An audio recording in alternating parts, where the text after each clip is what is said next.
Number 10, U.S. health officials order manufacturers to speed up production of H1N1 vaccines as they brace for flu season this winter. Number 9, North and South Korea start discussing welfare of families displaced during the Korean War in the 50s.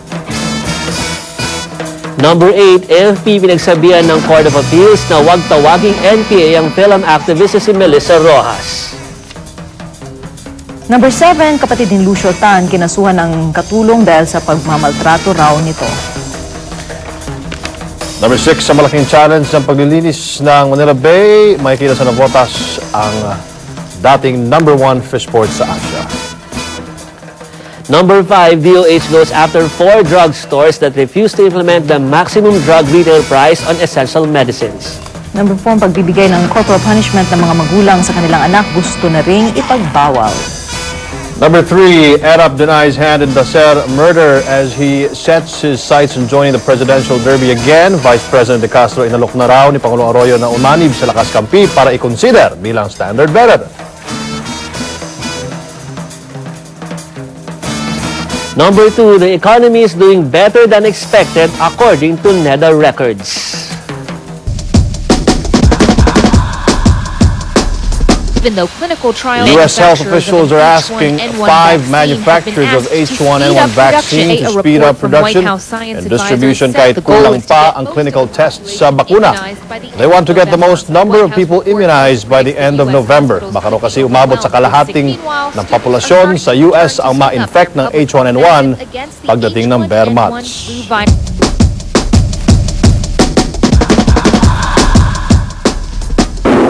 Sa number 9, nagsimula na ang dialogo sa pagitan ng North at South Korea para pag-usapan ang kalagayan ng mga pamilyang na-displaced ng Korean War noong 1950s. This is the first meeting on humanitarian issues since the conservative President Lee Myung-bak took office in the South. Milyong-milyong pamilya ang nagkahiwalay ng mahati ang Korean Peninsula noong 1945. Binawalan na ng Court of Appeals ang Armed Forces of the Philippines na bansagang NPA ang Filipino-American activist na si Melissa Rojas. Yan ang ating story number 8.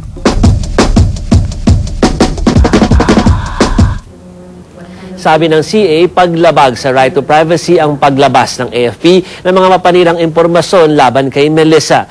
Inutusan din ng CA ang AFP na itigil na ang pagsasabing gawa-gawa lang ni Rojas ang kwento na dinukol at tinorture siya ng mga sundalo. Ayaw naman munang magkomento ng AFP.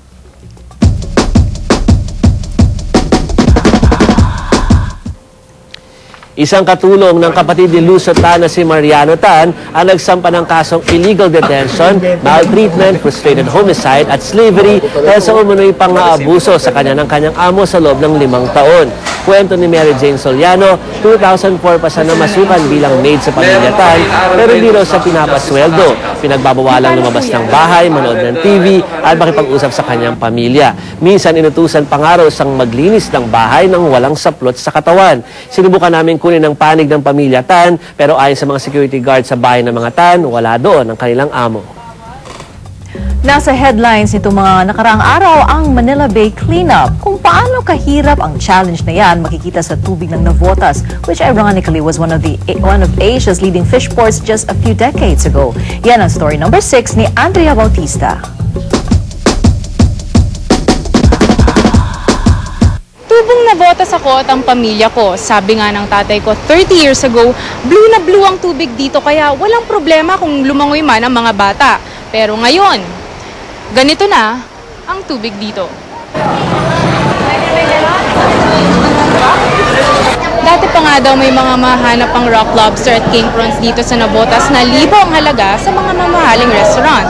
Pero ngayon, ganito na lang ang itsura ng hipon ng Navotas. Pero karamihan ng mga tao dito sa Navotas, hindi naman talaga tubong Navotas. Mga galing probinsya na naghahanap ng mapagkakakitaan, lalo na noong 1960s na maging number 1 itong Navotas Fish Port sa buong Asia. Ma'am, taga-saan po kayo? Bicol. Taga-saan po kayo? Bisaya. Saan po sa Visayas? Batang Iloilo. Paul. Ba't po kayo dito nagtatrabaho ang layo? Wala nga nabuhayan doon po sa probinsya. Hindi na number 1 ang Navotas Fishport pero ito pa rin ang sentro ng bagsakan ng mga isda sa buong Pilipinas. Lalo na itong dagat natin, itong Manila Bay marumi, hindi kami agad nakakahuli ng isda.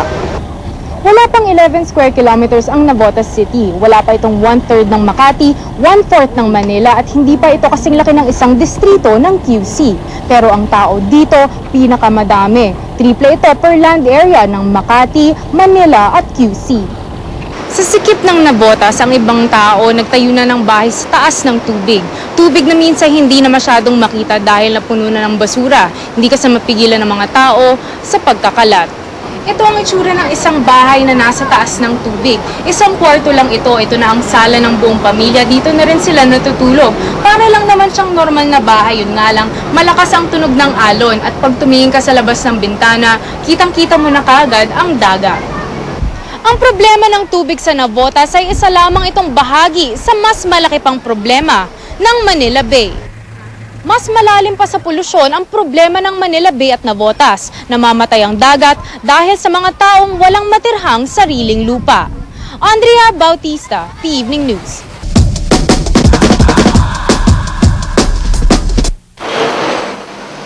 Walking distance lang mula sa Department of Health ang 3 butikang personal na hinaina ng cease and desist order ni Secretary Francisco Duque. Hindi kasi sumunod sa August 15 deadline para sa maximum drug retail price ang Cheer Up, Stardust at Sunburst Drug Store.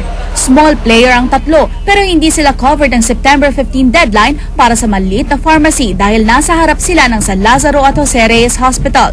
Sa guidelines kasi ng DOH, ang lahat ng butikang nasa 500-meter vicinity ng kahit anong ospital sa NCR, dapat itong Agosto pa nagtapyas ng presyo.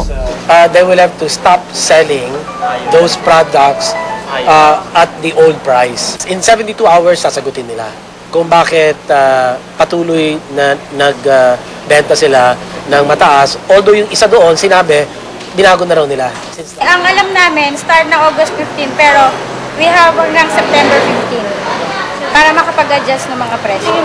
Isa ang big player na South Star Drugstore sa Quezon City sa mga unang nasita ng DOH. Hindi kasi nito ipinatupad ang MDRP para sa anti-hypertension drug na amlodipine noong August 15. Hirit kasi ng South Star, hindi lang agad na-update ang kanilang presyo. 50 off na raw ang benta nila sa lahat ng gamot na under MDRP. Tanggapin mo lang ito, ha? Ito yung cease and desist order na napag-alaman. Ito yung mga gamot na hindi nyo sinusunod yung atin MDRO at saka yung AO. Mahigit 40 gamot para sa cancer, diabetes, sakit sa puso at impeksyon ang bumaba na ang presyo dahil sa cheaper meds law. Sabi ng DOH, posible pang madagdagan ang listahan sa mga susunod na buwan. Paalala nila sa publiko, agad i-report sa BFAD hotline ang mga butikang hindi sumusunod sa batas. Faye Tobias, The Evening News. Corporal punishment for children, even by parents, is unlawful in many countries. At dito po sa atin, may ilang mga grupo na nagsusulong na ipagbawal na rin ang pamamalo ng mga magulang sa kanilang mga anak. That's story number 4 from Naomi Deirit.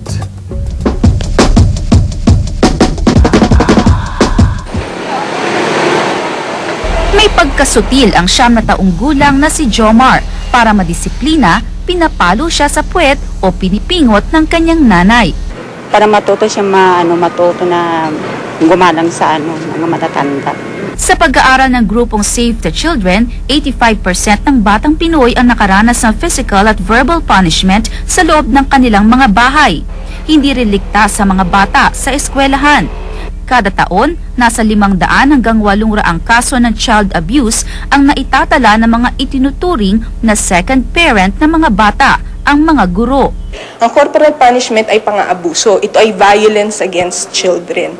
So hindi siya acceptable kahit nasabihin mong isang maliit na kurot o isang maliit na palo, corporal punishment pa rin yan at unacceptable. Ang hindi alam ng mga maraming magulang, malaki ang epekto ng pananakit o kahit paninigaw sa social development ng mga bata. Kung araw-araw na lang sinasabihan kang bobo o tanga, syempre yun din ang iisipin mo tungkol sa iyong sarili. Tapos lagi silang anxious, parang hindi nahihirapan mag-concentrate. Meron pa nga isang pag-aaral na nagsasabi na kapag nakakaranas parati ng corporal punishment yung bata, tinitransfer din niya ito sa kanyang mga mas nakababatang mga kapatid. Kaya naman isnusulong ngayon ng mga child rights organizations